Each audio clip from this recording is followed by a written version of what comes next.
Hola a todos y a todas. En esta presentación vamos a hacer un recorrido por conceptualizaciones relevantes que plantea Benveniste en el artículo El aparato formal de la enunciación, un artículo que dio lugar a una serie de desarrollos acerca de la relación intrínseca entre lenguaje y subjetividad, fundamentalmente desde la teoría de la enunciación. Esta teoría se ocupa de la relación del sujeto con su discurso. El concepto y la aplicación de esta teoría comenzaron a difundirse después de los años 60, ¿no? Fue Benveniste el que comenzó una sistematización. Posteriormente, distintos autores y autoras tomaron sus nociones y las formularon, y a su vez formularon otras nuevas, ¿no? Entre estos autores encontramos a Menguenot, a quien también nos vamos a referir para extender uno de los dominios que ya estaba presente en el texto de Benveniste, como es el de las modalidades.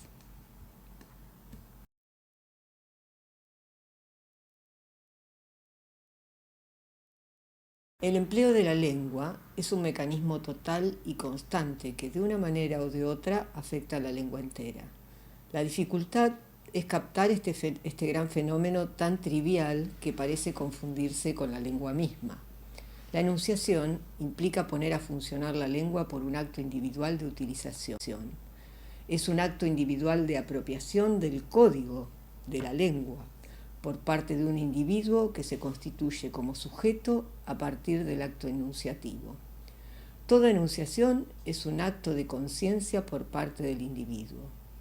La situación de enunciación es un acto de apropiación, un acto de conciencia y un acto inaugural desde el centro de referencia interno, en el que el locutor se asume como locutor y al asumirse como tal implanta un alocutario. De ahí que todo acto de locución es a la vez un acto de alocución. El discurso es producido cada vez que se habla, es la manifestación de la enunciación. No es sencillamente el habla, hay que atender a la condición específica de la enunciación. Es el acto mismo de producir un enunciado y no el texto del enunciado.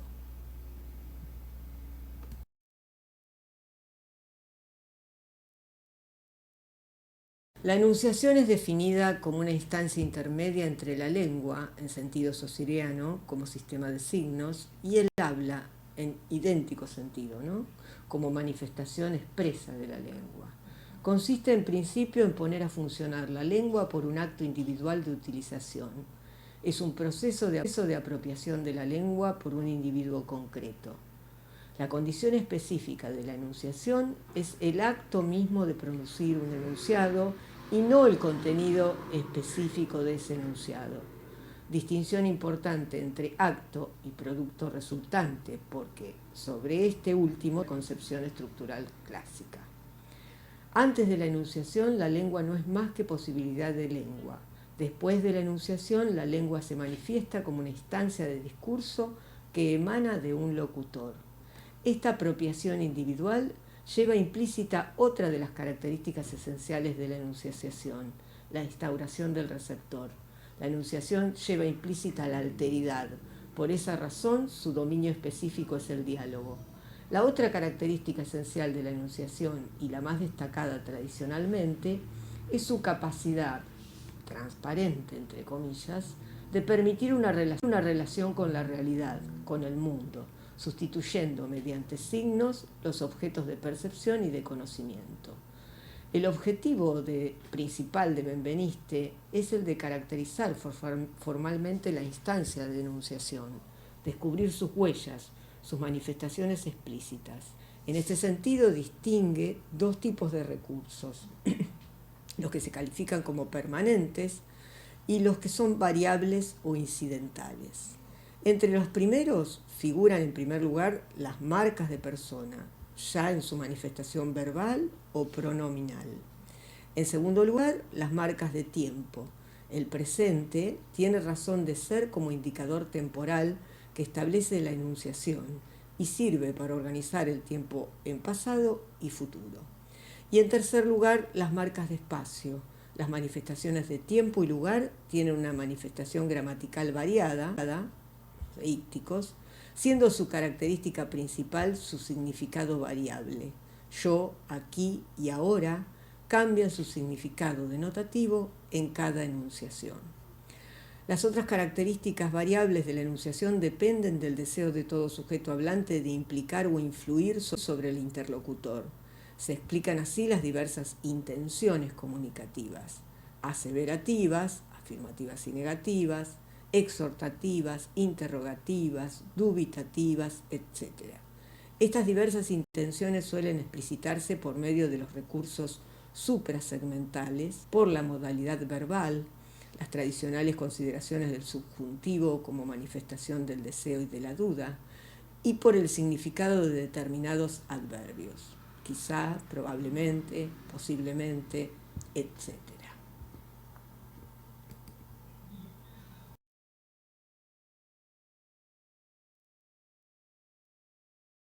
El yo denota al individuo que pronuncia la enunciación. El tú denota al individuo que está presente como alocutario. Tanto el yo como el tú son signos vacíos, según Benveniste, no referenciales por relación a la realidad, y que se vuelven llenos cuando un locutor los asume en cada instancia de discurso. Respecto de lo vacío, recordemos que en realidad no se trata de categorías vacías, sino de que no denotan de manera estable. El referente varía con la situación. El yo es una realidad de discurso, no remite a un concepto ni a un individuo, no puede ser definido más que en términos de locución, no puede ser identificado más que por la instancia del discurso que lo contiene y solo por ella, y no tiene otra referencia que la actual y momentánea. Es una instancia única por definición, válida solo en su unicidad. No hay un concepto yo que englobe todos los yoes que se enuncian en todo instante en boca de todos los locutores. Cada vez que alguien dice yo, este se llena de un significado diferente. Existe una definición simétrica para tú. Es el individuo al que se dirige la alocución en la presente instancia de discurso que contiene la instancia lingüística tú. Por eso se lo denominan al yo y al tú como deícticos puros. La referencia constante y necesaria en la instancia del discurso constituye el rasgo que une el yo-tú a una serie de indicadores participantes, adverbios, locuciones adverbiales. Él es la tercera persona, forma que no remite a persona por estar referida también a un objeto situado fuera de la locución yo-tú. Existe solo por la oposición a la persona yo del locutor, quien enunciándola la sitúa como la no persona. Es el miembro no marcado de la correlación de persona, según Benveniste. Necesita recibir un contenido referencial preciso, necesita determinaciones cotextuales de las cuales pueden prescindir el yo y el tú. Como ya dijimos anteriormente, entonces el yo es un pronombre que denota virtualmente a todos los individuos, pero su referente cambia en cada una de las instancias enunciativas. También podemos encontrar en el lugar de la enunciación a la primera persona del plural, nosotros, que incluye al yo más no yo, y se puede tratar de un nosotros inclusivo, un yo más tú, o de un nosotros exclusivo, un yo más él. Es decir, el nosotros inclusivo es aquel que incluye al receptor y es el puramente deíctico porque solamente se atiene a la situación comunicativa. En el nosotros exclusivo hace falta una referencia para precisar de qué se trata él. También puede existir un yo más tú más él, que sería una referencia determinada por el contexto.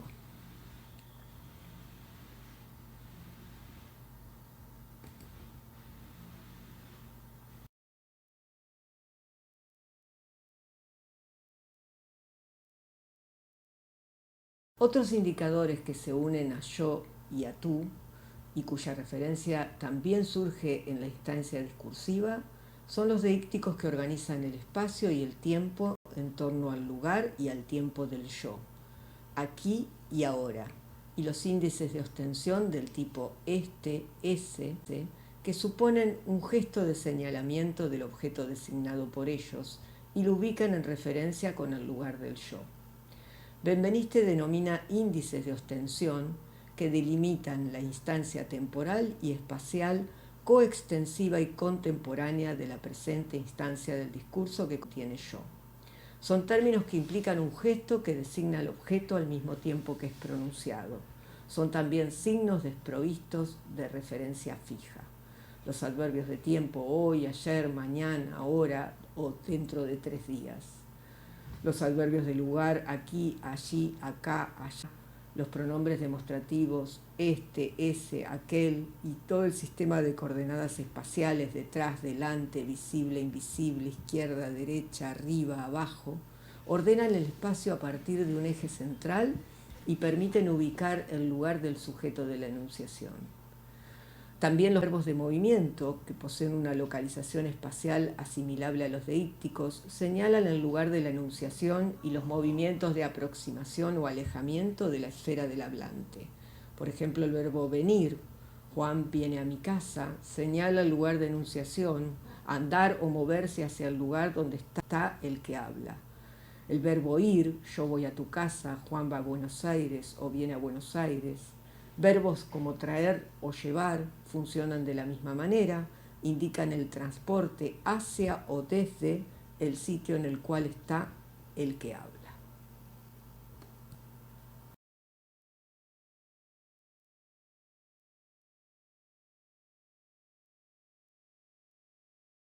Cabe recordar aquí que Benveniste establece una distinción entre tiempo lingüístico, tiempo físico, lineal, continuo, infinito, y tiempo crónico, construido institucionalmente. Es el tiempo socializado del calendario, el que nos permite vivir en sociedad. Ahora bien, de acuerdo con el autor, la expresión de la experiencia humana solo es posible a través del tiempo lingüístico, que es el tiempo del discurso, de la palabra, cuyo centro axial es el presente de la enunciación, el momento en que el locutor habla. En función de este presente, y solo por referencia a él, puede comprenderse el pasado, lo que ya pasó y se ubica antes del presente de la enunciación, y el futuro, lo que está por venir y se ubica después del presente de la enunciación. En otras palabras, esta conceptualización supone una construcción temporal lingüística y un acuerdo entre los interlocutores. La temporalidad entonces es producida por la enunciación. De ella procede la instauración de la categoría de presente. El tiempo presente es el tiempo en que se está, pero solo se indica por el tiempo en que se habla. El fuente del tiempo es eje axial de la enunciación. El hombre no dispone de ningún otro medio de vivir el ahora más que realizarlo por la inserción del discurso en el mundo. El presente es inherente a la enunciación. Por otra parte, el presente también es una forma verbal abierta y flexible por su propia función de marcar simultaneidad con el momento de la enunciación. Son variados los valores temporales que adquieren el discurso. El valor más específico del presente es el que marca una acción que sucede en el momento de hablar, el presente actual, llamado puntual, cuando se dice en el momento en que se produce el suceso. Por ejemplo, un relator de un partido que diga el delantero sale del terreno de juego. Pero también tiene otros usos, como es el caso del llamado presente genérico, generalizador, que hace referencia a hechos de validez permanente y atemporal, es decir, fuera de un marco temporal concreto. Tiene muy poco valor deíctico. Los dichos, las máximas, ¿no es cierto? Por ejemplo, quien mal anda, mal acaba, o ideas que son de ahora y para siempre, como la Tierra da vueltas alrededor del Sol, ¿no? Por otro lado, encontramos el presente histórico, que es el presente cuando se usa con valor de pasado. una especie de estrategia de actualizar hechos del pasado a través de ese uso verbal, pero tiene un valor de pasado. Por otro lado, un uso muy parecido al presente genérico, pero que no es este de máximas ni el que usa la ciencia, ¿cierto? Que da ideas de ahora y para siempre, sino que el que hace referencia a un comportamiento usual y acostumbrado que se denomina presente habitual, ¿no? Aunque no se esté desarrollando precisamente en el momento de la enunciación, pues que es un discurso. En ese discurso la referencia temporal es un lapso de tiempo que se repite como hábito y equivale a una construcción como la que se usa con el verbo soler, ¿no? Solía. Se levanta temprano, desayuna, lee el diario, por ejemplo, ¿no? Podemos decir suele levantarse temprano, suele desayunar. Bien, por otro lado también tenemos un uso del presente con valor de futuro, que se denomina presente prospectivo también, que se da en voz de discurso hablado cuando hay un marcador que denota un tiempo posterior al momento de la enunciación. Mañana me marcho de vacaciones. Nosotros nos quedamos este verano en Mar del Plata, este verano próximo, ¿no?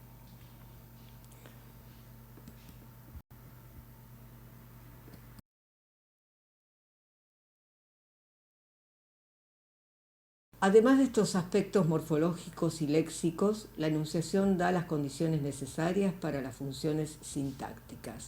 Según Benveniste, desde el momento en que el enunciador se sirve de la lengua para influir de alguna manera en el comportamiento del alocutario, dispone para ello de un aparato de funciones.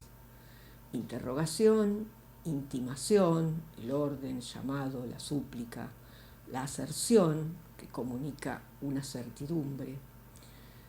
En esta consideración de la subjetividad en el lenguaje, Benveniste contempló el problema de la modalidad al referirse a las distintas formas de la aserción, la interrogación, la intimación, los modos de cortesía, también la comunicación fática, y trató este aparato de funciones de manera general, como aquello de lo que se sirve el enunciador para influir sobre el comportamiento del enunciatario o para acentuar la relación discursiva entre ambos. Como dijimos, otros autores se ocuparon de este aspecto y plantearon una nueva sistematización del mismo, que es lo que vamos a desarrollar a través de las modalidades.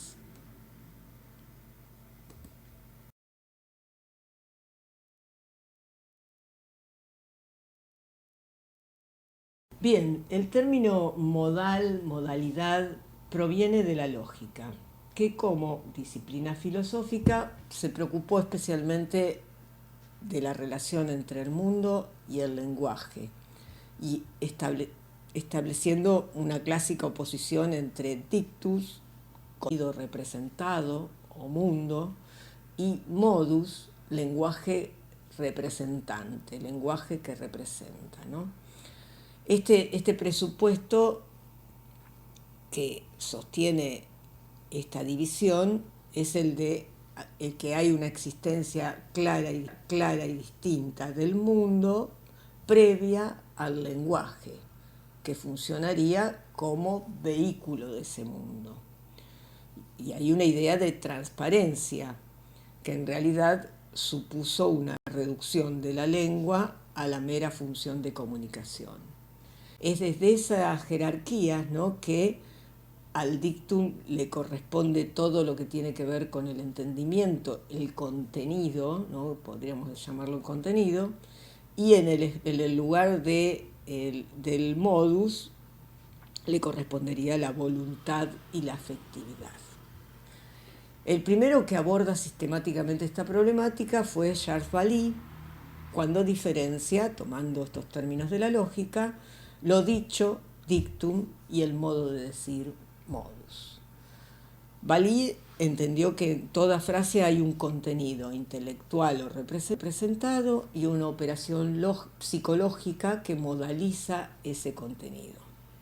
Entonces va a distinguir entre el dictum, que correspondería a la función de comunicación, y modalidad, a la que define como forma lingüística de un juicio intelectual, un juicio afectivo de voluntad, que un sujeto enuncia a propósito de una percepción o de una representación de su espíritu.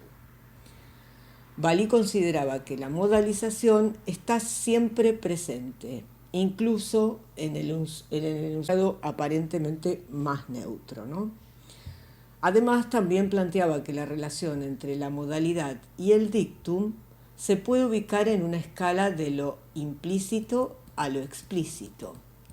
De lo implícito, el modus se confunde casi con el dictum. Se puede hablar ahí de un grado cero de la aserción.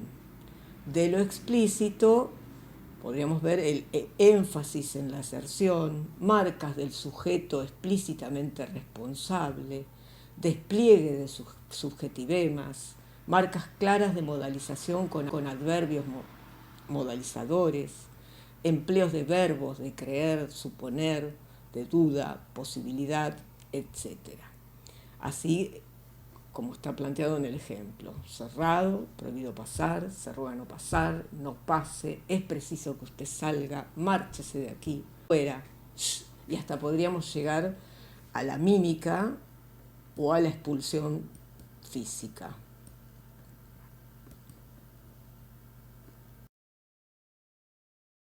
Dominique Menguenot reformula el problema de la modalidad refiriéndose a tres tipos de modalidad: de enunciación, de enunciado y de mensaje. La modalidad de enunciación es la que plantea una relación que en el texto el sujeto de la enunciación establece con el interlocutor alocutario o con el auditorio. Puede haber una sola modalidad de enunciación por proposición gramatical. Benveniste menciona las grandes funciones sintácticas que hace posible el aparato formal de la enunciación, ¿no? Que es la lengua. Esas funciones corresponderían a tres grandes modalidades enunciativas: aserción, interrogación, intimación. Menguenot coincide nombrándolas como declarativa, interrogativa, imperativa, y agrega la exclamativa. Modalidad de enunciado. Es la manera en que se presenta el contenido del enunciado en relación con la verdad o la falsedad o según juicios apreciativos.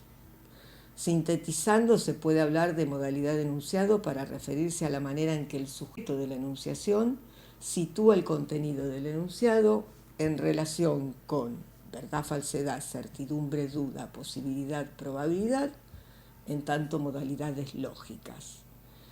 En cambio, en la modalidad apreciativa, el enunciador no modaliza desde el punto de vista asertivo el grado de certeza de su realización, sino que expresa juicios de valor, sitúa respecto a categorías de apreciación como el bien, el mal, lo positivo, lo negativo, lo útil, lo inútil.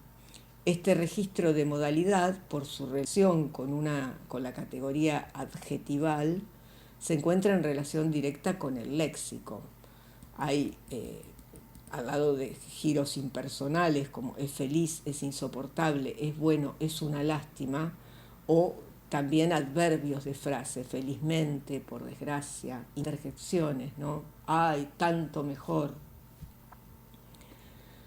Y por último, las modalidades de mensaje. La modalidad de mensaje tiene que ver con el enunciado enfocado desde su organización en tanto construcción del mensaje, ¿no? Son las que alteran el orden canónico de la oración, es decir, dan cuenta de determinadas variaciones a nivel sintáctico, que producen variaciones a nivel semántico y se relacionan con la distribución de la información, que fueron llamados por Autores como Halliday hablaban de tema-rema, en otros casos hablaban de tópico-comentario, ¿no? También se relacionan con las construcciones pasivas, la pasivación, ¿no? Y también con las nominalizaciones, la sustantivación de determinados verbos.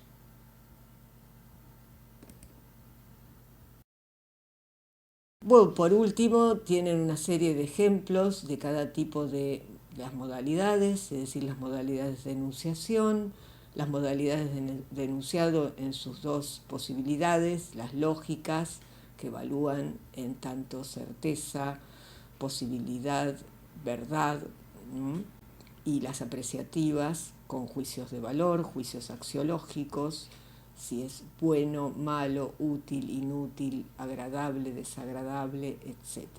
Y por último, las modalidades de mensaje, es decir, todas las tres posibilidades que tienen que ver con la variación en tanto la estructura canónica de la oración, ¿no? A través de el lugar que ocupa el tema, el tópico de la frase, o el pase de voz pasiva a voz activa, de voz activa a voz pasiva, y lo que se llama la nominalización.